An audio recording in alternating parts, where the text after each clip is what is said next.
Leeds United absolutely trounced Luton Town when they played against them. 3-0, nice home win, and it was an incredibly dominant performance.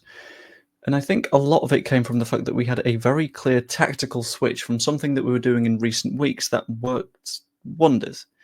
Something that I noticed in the first half, I did a tweet or a blue sky, whatever you call it, about it in the second half, and I think is really worth talking about right now because it could matter big time for the Blackburn Rovers match. It could be absolutely perfect and see us absolutely dominate once again. So, the question is, what is Leeds United's new shape? Basically, it stems from the idea that man for man, we are currently the best side in the league. There are very few teams that I would look at our first 11, look at their first 11 and say, you know what, I would take the majority of their players over ours. I don't think there's any of those because our centre-backs, very, very solid. Full-backs, incredible at what they do, which is changing a little bit. I'll get into that a little bit later. The midfield is incredible, and I think our sheer volume of high-quality wingers, centre forwards, 10s, is broken in this division, to be completely honest with you. So, the common sense thing to do is use it. Use the fact that we are so good with so much of an advantage to our benefit. So, first I'm going to talk about how exactly it worked against Luton, and you can't exactly talk about that without looking at how our structure started in this match. That's not the right one. Is that the right one? Sort of. That'll do. It's fine. But we started in a 4-2-3-1 sort of shape, as we normally do.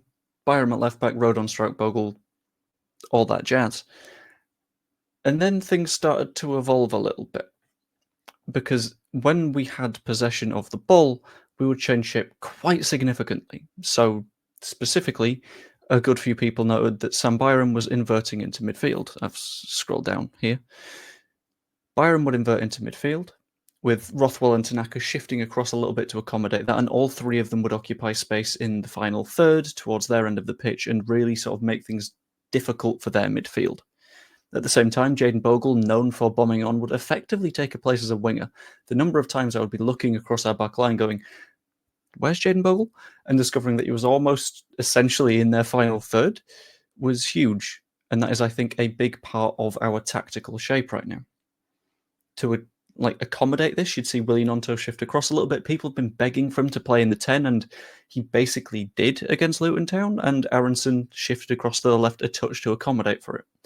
With the ball, we're effectively playing in a 2-3-5 right now, which is a very, very aggressive way of playing against your opponents. So you might think that, well, surely that's incredibly risky, and it kind of is, but it's reliant on us having a lot of individual quality within the squad, specifically around sort of pressing. So we know that Aronson is a very, very energetic presser that's happy to be anywhere on the pitch. Bogle, sure, won't get too involved in the press, but that's because he's technically a right back. Once we lose the ball, he drops all the way back in. Byram does the same thing. We get a little bit more defensive again. But Solomon, happy to press. Gnonto, happy to press. Piru, if he's in the same postcode, will do the pressing work, but that's never the most sort of constant, likely thing that is going to happen. What's effectively happened here is we've got everyone in a position where they are one-to-one against a specific player on the Luton side. Bogle challenging their left wing-back, which is very, very easy to therefore double up against with Willie Gnonto if Gnonto decides to drift out wide. Cool, this guy has to deal with two players, you're dragging a centre-back out of position, and you've made a lot of space around here. In the same way, in the centre of midfield, sure, you're trusting Sam Byram to be a midfielder, but he's pretty much proven that he can play on the left, he can play on the right, he can play up the pitch, he can play backwards. Why not just be a midfielder?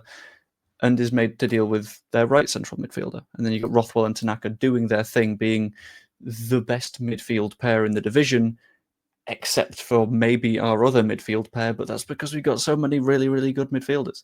And then Rodon and Stroke you just trust, because without a doubt, the centre forwards are going to see that their midfield is getting overpowered, potentially drop in a little bit because you kind of have to. And now the number 9 is completely outnumbered, dealing with Rothwell and Tanaka and Byram dropping in, and Rodon and Stroke in front of them. This means that everywhere on the pitch we are able to effectively outnumber them, which makes our in-possession games significantly better than the vast majority of sides that we are likely to play in the league this season. And this is something that we have no choice but to be very, very happy with. Because how it worked against Luton was we dominated everywhere on the pitch. Luton didn't do a thing. Yeah, they had a couple of one-on-ones, and Meslier had to keep us in it, and Strauch's clearance off the line was really, really good. But beyond that, realistically, they didn't really carry a threat. Whereas our threat was borderline constant. Our XG was more than double theirs, and you need to consider that that's not including the stuff that we didn't get a touch on to put it in the back of the net. For example, that one cross that Solomon just about missed. If you don't shoot, it doesn't count as XG. So we're creating even more chances than you might expect. And this means that planning for Blackburn, we need to look at a similar thing. So looking at the way that Blackburn tend to play can be a little bit tough. So having a quick look at their fixtures so far this season, they tend to also play in a 4-2-3-1, which means that we're going to roughly match up against them even if we don't shift our formation.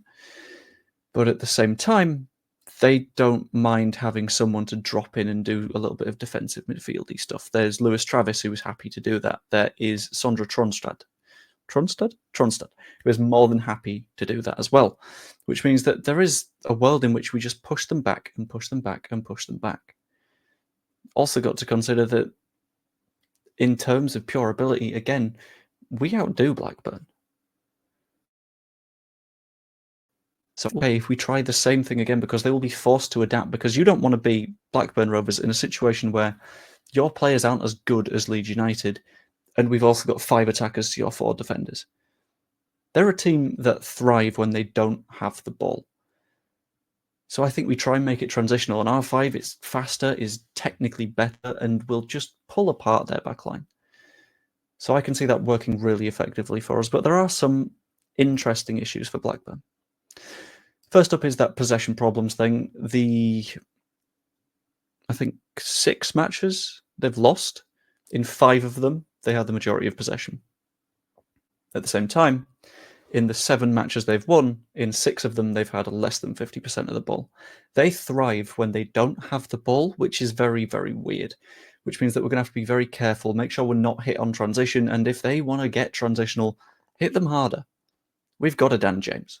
We've got a Laji Ramazani. We've got a Willie Nonta. We've got a Brendan Aronson. We've got a lot of pace and a lot of ability to turn those transitions into chances and the chances into goals. And we also need to consider the aspect of the crowd. Blackburn Rovers' attendance this season so far is, what's a nice way to put this, abysmal. I'm just going to run through the numbers, and this is including like a Carabao Cup match, but they've had 13,000, 16.8 thousand, 13,000, 13,000, 13,000, 14,000, 9,000, 14,000, 17,000. That screams a side that is absolutely unable to fill their ground. In fact, I hadn't prepared this a little bit, but I'm going to see what Ewood Park's capacity is. Ewood Park fits 31,000 people. And this inability to get people through the door is why they have to give so many tickets to away sides. They've given Leeds 7 and a bit thousand seats in this ground. More than a third of that stadium will be Leeds United fans. Unless some of the day trippers that are Blackburn fans decide to show up. Which means that we'll be loud. We'll be doing what we can to turn it into a home match. I mean, I will be there, and I guess as my surname is Blackburn, it's a home match anyway. But either way, the crowd is going to be huge. And I think that's ultimately going to be Blackburn's weakness. They are going to push us forwards more than they expect, which is going to be a big issue on their end. So ultimately, when it comes to score predictions, I am feeling very confident. I'm going to say a 2-0 win, if we're able to get things working effectively. But Sean Eustace has caused us some problems in the past. We've never beaten him, but then again, we've only played against him twice. But now it's about making sure that that balance that we've got all the way through the side counts. Last season, against Blackburn Rovers, we were beaten by a goal from Sammy Schmodix and nothing else. Realistically, they had nothing in that match. He's not there anymore. And we need to show them what it means to play against a full-strength Leeds United side. But at the end of the day, that's just what I think. As always, I want to know what you guys think. Let me know in the comments down below. Like the video if you enjoyed. Subscribe if you're not yet. That's always really appreciated. Even become a channel member. 99p for a month, and you get a bunch of videos like this one early. And yeah, hope you enjoyed. I will see you later. And if you are at the Blackburn match, say hello if you spot me. They were talking about people who said hi to people on the final word earlier on Just Joe's channel. It's not happened to me yet. Please, guys, it's so lonely.